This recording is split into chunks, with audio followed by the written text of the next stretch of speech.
Israel mengerahkan pasukan khusus setelah resmi meluncurkan invasi darat ke Lebanon Selasa 1 Oktober 2024 dini hari.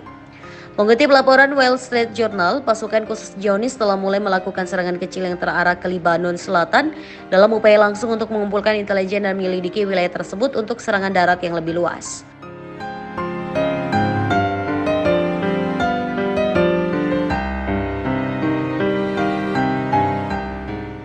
Operasi mereka dilaporkan termasuk mengintai jaringan terowongan Hizbullah di sepanjang wilayah perbatasan, melakukan misi sabotase, dan menargetkan infrastruktur kelompok tersebut seperti lokasi senjata dan pusat komando.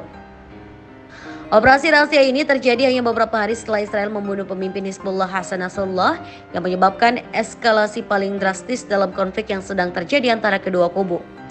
Pasukan Pertahanan Israel atau IDF dalam pengumuman di X mengatakan invasi darat bagian dari operasi Panah Utara sudah resmi dimulai di Lebanon Selatan.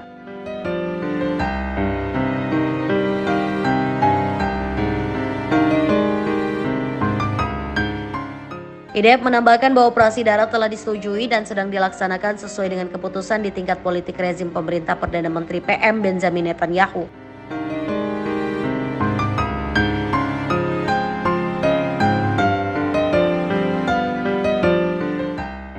Militer Zionis juga mendeklarasikan zona militer di beberapa bagian perbatasan utaranya dengan Lebanon pada hari Senin menjelang invasi darat.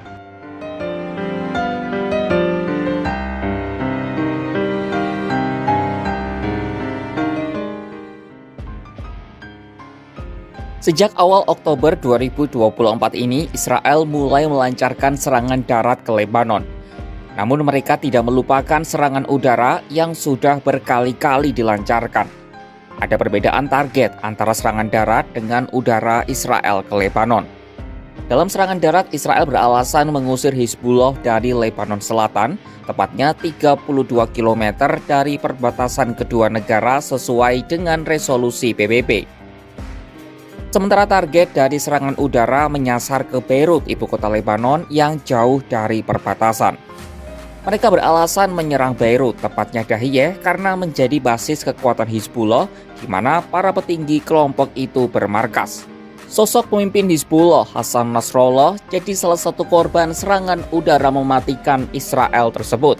Meski demikian, serangan darat Israel adalah sesuatu yang sangat berbeda. Ada aroma balas dendam dari peperangan darat sebelumnya antara Israel dengan Hizbullah. Kali terakhir Israel melakukannya pada tahun 2006 yang berakhir menjadi sebuah bencana dan memori kelam.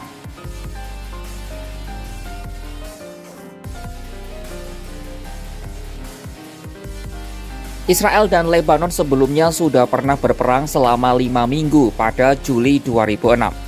Kala itu tentara Israel terjebak dalam pertempuran sengit saat para anggota Hizbullah memimpin satu demi satu tank Israel ke dalam penyergapan yang dipersiapkan dengan cermat.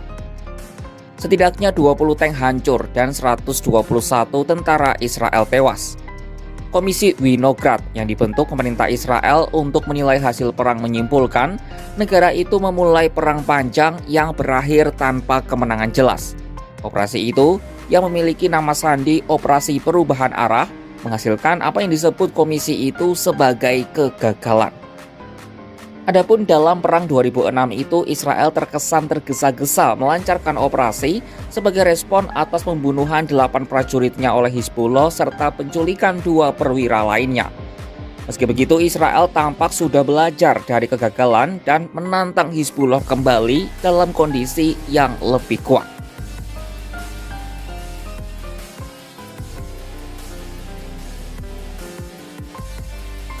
Hampir 2 dekade usai Perang 2006, tepatnya pada Selasa 1 Oktober 2024, Israel mengumumkan operasi darat yang terbatas, terlokalisasi, dan terarah di Lebanon Selatan terhadap Hizbullah. Namun bukti di lapangan tidak menunjukkan sebuah operasi skala kecil. Dikutip dari Al Jazeera, Israel kemungkinan tengah mempersiapkan diri untuk invasi yang lebih lama di Lebanon. Israel tampak belajar dari kesalahan mereka pada perang tahun 2006. Dalam pidatonya di hadapan Brigade Lapis Baja ke-7 pada Rabu 25 September 2024, Panglima Militer Israel Herzi Halevi menyebut pasukannya jauh lebih kuat dan berpengalaman daripada Hizbullah.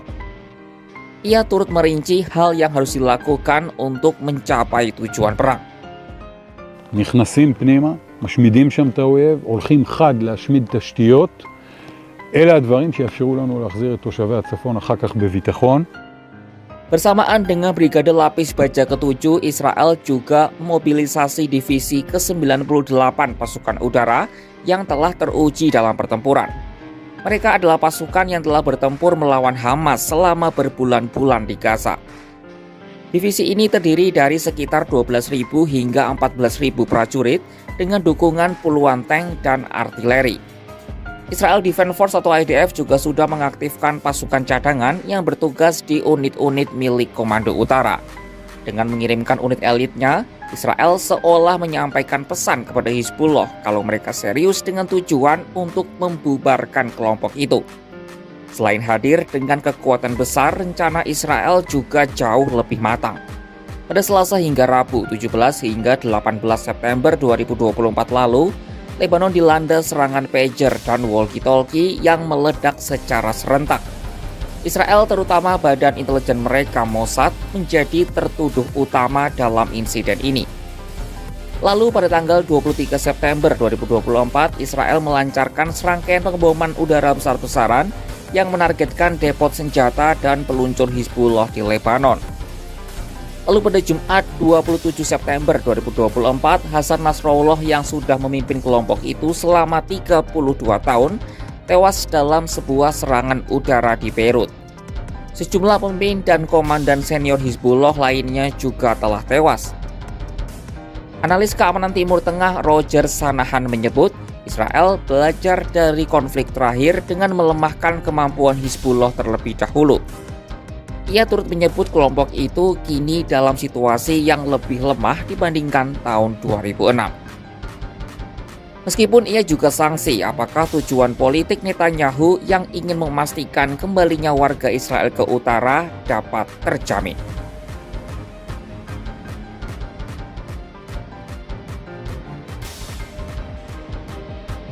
Editor pertahanan Al Jazeera Alex Gatopoulos mengungkap kalau Hizbullah tidak pernah berhenti berlatih untuk berperang dengan Israel. Ia mewanti-wanti Israel untuk tidak sombong dan meremehkan kekuatan Hizbullah. Apalagi Hizbullah kini juga telah jauh berkembang dibandingkan dengan tahun 2006. Misalnya dari jumlah tentara, dulu Hizbullah hanya punya sekitar 5.000 tentara. Sekarang menurut data dari CIA Factbook yang dikutip oleh The New York Times, kelompok itu diperkirakan memiliki 20.000 tentara aktif dan 25.000 tentara cadangan pada tahun 2021. Bahkan Nasrallah pernah mengklaim Hizbullah memiliki 100.000 anggota bersenjata. Mereka juga punya pasukan elit bernama Radwan yang berisikan kurang lebih 3.000 orang. Pasukan ini diklaim mengenal medan di Lebanon dengan sangat baik. Hizbullah juga disebut-sebut punya persenjataan rudal yang jumlahnya mencapai puluhan ribu. Secara pengalaman tempur, pasukan Hizbullah juga sudah mendapatkannya dalam perang saudara di Suriah sejak 2013. Masih belum cukup, Hizbullah juga dapat mengandalkan terowongan bawah tanah yang mirip seperti strategi Hamas. Nah, untuk tahu perkiraan kekuatan kelompok ini, ex-penasihat Keamanan Nasional Israel Yaakov Amidrot menggambarkan kalau Hizbullah 10 kali lebih kuat daripada Hamas. Meski begitu, IDF 20 kali lebih siap menghadapi Hizbullah daripada Hamas. Serangan darat Israel ke Lebanon seolah menjadi deja vu dari perang mereka pada tahun 2006. Sebuah perang yang berakhir dengan kegagalan bagi Tel Aviv. Namun kali ini Israel jauh lebih siap dan terencana. Tapi Hizbullah juga sudah lebih kuat, apalagi perang ini berlangsung di wilayah mereka sendiri. Akan seperti apa perang mereka ke depan?